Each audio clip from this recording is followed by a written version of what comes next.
Filerløs hiphop, was geht ab? Wir sind in Deutschland. Hey. Yes, I'm Samy Deluxe, German rapper and graffiti artist, and I produce a little DJ, and I'm a big collector of useless but beautiful stuff. Beautiful. And the reason why we're here is actually we have a joint friend. We share Jacob with a K. How do you know him? So I'm from Hamburg, Germany, right? So for us, always like one of the closest travel destinations is Denmark, and I was there a lot as a kid, but mainly like just right over the border in some, like beach place, whatever. And as a teenager, I would also go to Copenhagen a lot, and then as a grown-up, I never went there again. And then a few years ago, I went and I asked my graffiti friend Sweat, like Danish graffiti legend or like international graffiti legend, I would say, about like good tips for like record shops, hip hop shops. And then he sent me like a little list, and records from Jacob, his store, was like the first on the list. And I went there, like let me check it out, and then I never went to any of the other spots because like that's my favorite record spot all over the world. I like had so many good finds there and just so many good chats with Jacob, and like he also hit me up when he got like special stuff coming in where he thinks like I might be interested, like, so I feel like I'm a VIP customer there. Yeah, man. So very good connection. We definitely felt like VIPs yesterday because last year Jacob was telling me these glorious tales about the Samy Deluxe block party. He was down there and he was like, well, this is incredible. He has this whole crowd. He does this thing and we can actually come. And I'm like, are you sure, man? Yeah, I'm friends with him. We can come. It'll be great. But the whole block party thing, how did that come about? Because I've been to block parties in the States and I've seen stuff, but I've never seen a guy host his own, maybe Dave Chappelle, but aside from that, I've never seen anyone do what you do. How did you come up with it? Oh, actually, now that you mentioned Dave Chappelle, it was definitely an influence of mine. I think, like, I always loved that concept, that Dave Chappelle block party movie. It's like one of my favorite movies, probably one of the documentaries I watched most in my life. Usually a documentary you watch one or two times because you just need the information, but that it's just such an entertaining piece of art. And I just love this community thing. Also, like my studio here is like, I don't rent it out for money, but it's either like my own space, like, and I'm here alone, or there's like tons of people here, just like music friends, other rappers, other artists. And I just always love like that interaction between different art forms, between different people from different walks of life. And lately, like it's probably the same all over the world, but like in Germany, I feel like it's only like the big acts that get booked on the big festivals that already really, really made it, and are probably just like the Gen Z's favorite right now. Like even a lot of us old acts who still, have respectable careers, but we don't get booked on a lot of these festivals anymore, like the young festivals. And then there's some alternative festivals, but then you have only boom bap, or you have only the like a certain trap generation or whatever the bubble is, it's only that. And for me, because I'm so interested in all these different forms of our subculture, I feel hip-hop, like I feel like skateboard culture is part of it, I feel like basketball is part of it, I feel like anything can be part of it, and I'm exposed to so many different flavors and different artists, so I just trying to always get a event where everything comes together, like the graffiti stuff, the trap stuff, the auto-tune stuff, the boom bap stuff, freestyle, beatbox. Like the only element I was never really keen about, or I was never really involved in this whole hip hop thing, was breakdancing. It always seemed too anstrengend, as we say, like it's too exhausting, bro. It's like a regular sport. Yeah, it's like sport, like so. Of course, I respect it a lot, and I love watching a good breakdance battle, whatever. But like, that was the only thing I never really dabbled in, and the only hip hop element that I never practiced myself, and that's why also I'm not so connected. So that's like the only thing you won't find at a block party. Really, is like, I mean, I don't know if somebody was breaking in any corner, but like, I never put it on stage there so far. It was a really, I don't know, mind-blowing and also a little humbling experience to see how big it was, and like the feel of it. The only thing I can sort of, I don't know, related to was when they had Rock the Bells in the US. I went to this island where a lot of the legendary acts, they played their full album, and being connected with so many hip hoppers who know the same songs, who sing along to Slick Rick, and you're like with a dude from Ireland, a girl from the Bronx, and they can all do the same thing. And I feel like that's what you did for German hip hop yesterday, where you can see the relation between so many different people, ethnicities, genders, all this stuff, and they're all having an amazing time. Something I saw for the first time there was a guy hosting on top of a container where he's doing graffiti and then introducing acts on the stage.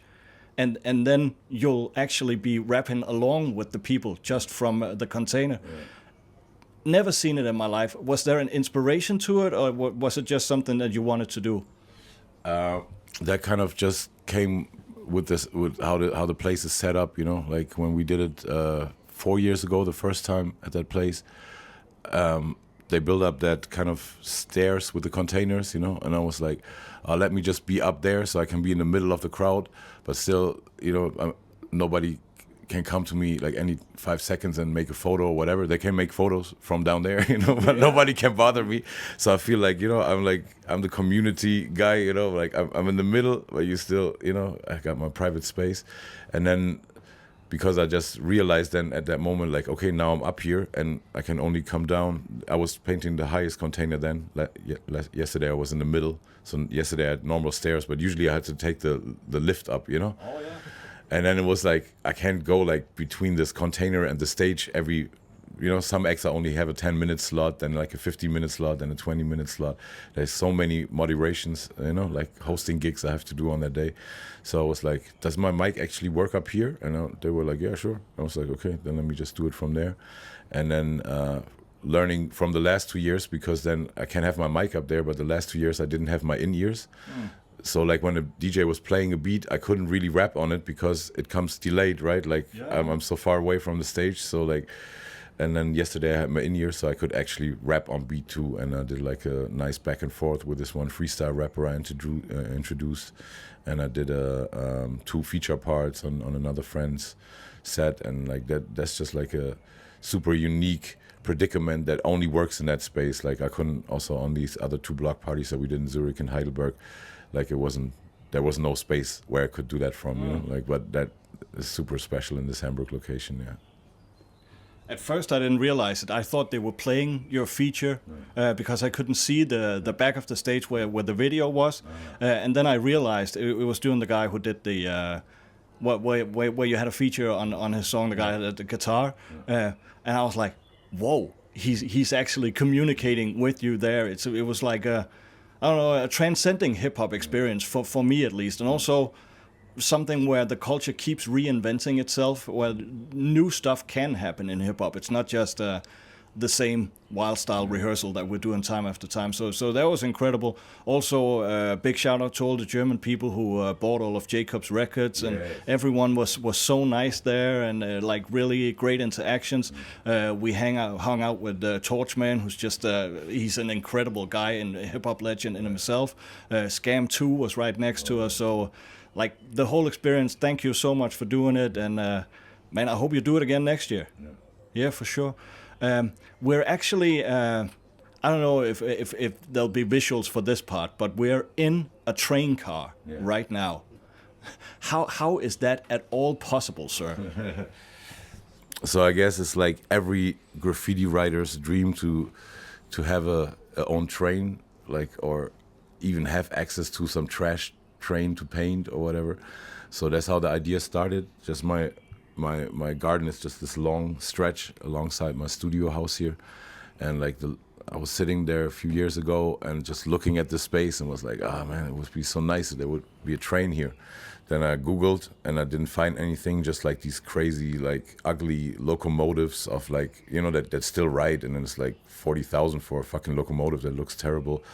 I was like, no. But then like a year later, I sat here again and I was like, let me try again. And I really just put into Google, like, buy used train, Germany. And then it pops up DB, Deutsche Bahn, you know, the German railway. and then DB resale, and then I saw like they have like you can buy like individual seats that they take out of old cars or like these old trolleys where they used to serve food with, and then it also said like trains, you know, like as a category, and then like one, I was like okay, and then went on it, and then just saw this crazy turquoise colored train, and since it's like in my garden and it's all this green around, I was like, wow, that would look so dope to have a greenish train in my garden. And then I looked at the price and it was like 2,000. Coming to find out it was way more with the transport and building some real rails underneath and stuff. But like I made up a whole new extra studio in this part of the train, and over there in the other part of the train is my artwork shop, basically, where I do like canvases and whatever. It's dirty work, you know, like so. And it's just we painted it a few times from outside. Lately, I haven't been painting it so much from outside because you usually always go higher than the last piece, you know, to cover the last piece, and then at some point I won't have any windows left. And I really like the daylight factor in here. But it's a beautiful space, man. There have been amazing freestyle sessions in here, and also recording sessions, I guess, for some stuff. I have like really perfect acoustic rooms in there in the studio, so people should take the extra 5 steps if they want to have a real clean recording. But like also a lot of the underground shit I did with Moloko Plus as Sam Samilia as my AKA. I recorded most of that here in the train just with a handheld mic and speakers on, and it's just a vibe in here, bro. Like I just love things that have like a real story to them. I guess you can tell also when you walk to my studio, right? Like there's all these panels made out of old ghetto blasters, or I have this amazing one-up graffiti piece that's made out of old phones and SIM cards, and I just always love things that carry a real story. Like when I go like through a new city or like, you know, anywhere, like some people are fascinated with the most beautiful building. For me, it's like some fucked up building that's, you know, like Lost Place-ish, or like a gas station that's not in use anymore, where I'm like, oh, I'm kind of drawn to things that, you know, kind of fall apart and already have like scratches on it and time marks and tell a story, you know. That's for me always like valuable so much more. So to think this train used to run between 1980 and 2018, so that's like 38 years in Frankfurt area and all the surrounding cities. So just thinking like there's probably has been like people fucking in here, people falling in love here, people breaking up in here, probably like people getting pregnant in here, people shooting drugs in here, you know, people fighting, probably people getting stabbed since it's Frankfurt. So like, you know, so I kind of feel like it's so interesting to own pieces of history like that, you know, and to just give it your own vibe then and make it a positive thing and make it a place where people can interact and bring ideas to life and create art. I feel like that's one of my main callings. Apart from doing my music, I feel like I'm a great like builder for spaces and facilitator of vibes. For sure, and we won't get into your full history, but I think we should mention, for instance, on the Samy Deluxe, the MTV Unplugged, where you it was inside the body of a ship, but you also did a whole cipher on top of it, where people were emceeing, so you could really feel the. Of course, it's you who's like at the center of it, but there were so many dope MCs, and a lot of them I actually discovered through the freestyles there, where I'm like, wow, that guy, he's on fire. I should check out more of the stuff he does. So incredible that you did that, and it suits it well that you would have this sort of hip hop paradise where I can see the lineage where you go from the ship to the train kind of working. There's a dude in Copenhagen. It's kind of interesting, I think. He collects Viking houses, old school Viking houses, and normally I wish nothing but ill upon the rich people.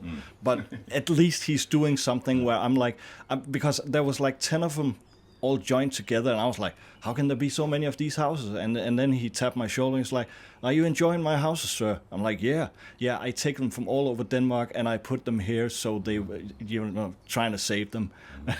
And I just thought it was kind of like, well, if you have to be a millionaire, at least you're doing something where it's fun for the rest of us. And this kind of, to me at least, seems like if you have more funds than the regular hip hopper. What would you do? What would the dream be? But you actually told me or told us that you're doing something else where you're going to Nairobi to also record and stuff like that. So it's not just doing stuff for yourself. You're also trying to spread like kind of music and like your life knowledge, I guess, throughout the world. Can you tell us a little bit about that at the end? Yeah, I guess like for me, I think the older I get, I just get more. I think I was always a very giving person, and always very collaborative, and like never like a jealous guy. You know, like I always was the guy. I came in like as a battle rapper, so it kind of seemed like I hated everybody from just like my lyrical demeanor. But I was always super respectful to everybody who came before me, and also like super open to like new talents, and always super excited if I see new talent, you know, and try to selflessly give people advice. Like I helped a lot of rappers that weren't even signed to me or anything, and just like, what's your business situation? What don't you think you could do it like this and that, and then you would have more freedom? Or, you know, like it's just in me to try to uplift people's situations or spirits, or, you know, creative endeavors, whatever. And I feel it's getting even like easier the older I get, because now, like, I feel like I'm not competing with anybody anymore. I kind of got that. I used to big bro, now I'm Unk, you know? Like, Unk is even easier, you know? Like, nobody has quarrels with Unk, you know? But big bro is still like, you know? Yeah. So, like, I felt like a long time in the game, I already did what I did, but, like, somehow my age and my position in the game wouldn't allow me to be as giving as I am now. Because now I feel like I don't have any, you know, like, competition with anybody really, you know, like only with myself and my history, you know, like so that's just in me. And then that's why, like, I don't charge people to use the studio, because then once you rent the studio out for money, you kind of have to give it to everybody who offers money, right? Like, and then there might be a lot of vibes in here that I also don't like, so I only give my studio to people that are like as humans first, you know. And I don't like, most of the times I like their music too, but sometimes it's also like some stuff that I wouldn't listen to privately, but I just like the people's vibe. So I just love supporting that, and kind of fell in love with Nairobi 2 years ago, and had the very naive vision, like, let me build up something like I have here over there too. And like some parts went really easy. I found a nice place for myself there, and through Goethe Institute, the German Culture Institute, I got like a lot of equipment sent there for free, without paying taxes or like customs. So the first steps was like, oh, the city's making it easy. But then now I've been looking for 2 years for a location, and everywhere, like, I found some nice locations, but then I'm like, I want to build a studio. They're like, studio? No, like, no music, not in this neighborhood. Fuck out of here. So yeah, now I kind of changed my plans over there, and kind of split up the equipment between like different creative bubbles, just like empowering artists to have like better speakers and better sounds there, and not really having my own studio setup so far, but like I have some great plans, and I just feel like it's so much more rewarding. I also had, like, since 2007, always had like a non-profit organization where we teach hip-hop disciplines to kids, from like rap and beatboxing, graffiti, breakdance, also singing, crumping, whatever, DJing. And it's just like, the first years I used to do the workshops myself, like for a long time.